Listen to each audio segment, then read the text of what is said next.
Hi friends, welcome to Excel தமிழா. இன்னைக்கு நம்ம பார்க்க போற ஃபார்முலா பாத்தீங்கன்னா லார்ஜ்ன்ற ஃபார்முலா. இந்த லார்ஜ்ன்ற ஃபார்முலால என்ன பண்ணலாம் அப்படின்னா, இருக்கிறதுலே ஹையஸ்ட் எதுவோ அதை நம்ம டேட்டாவா எடுத்துக்க முடியும். இப்ப பாருங்க, இப்ப என்கிட்ட ஒரு டேட்டா இருக்கு. இந்த இடத்துல 5, 10, 15, 20 அப்படின்னு சொல்லிட்டு 100 வரைக்கும் நான் வச்சிருக்கேன். இப்ப இந்த இடத்துல நமக்கு கம்மியா இருக்கிறனால நமக்கு தெரிஞ்சிருச்சு ஹையஸ்ட் டேட்டா 100ன்றது. இப்ப இதுவே நிறைய இருக்கு அப்படின்னா நம்ம லார்ஜ் அப்படிங்கிற ஃபார்முலாவை எடுத்துக்கிட்டு எந்த வேல்யூவோ அந்த வேல்யூ எல்லாத்தையும் செலக்ட் பண்ணிக்கணும். அந்த செல்ல எல்லாத்தையும் செலக்ட் பண்ணிட்டு கமா ஃபர்ஸ்ட் அப்படின்னு கொடுத்து நான் பிராக்கெட் க்ளோஸ் பண்றேன். இப்ப பாருங்க 100ன்றது வந்துருச்சு.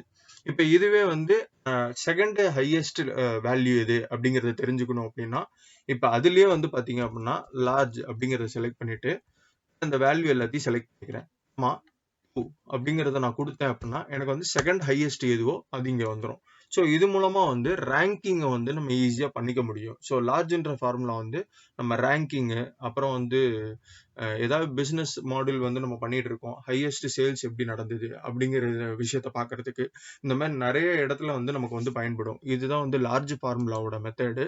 இது போல நிறைய வீடியோ பார்க்க மறக்காம நம்ம சேனலை லைக் பண்ணுங்க, ஷேர் பண்ணுங்க, சப்ஸ்கிரைப் பண்ணுங்க. Thank you all.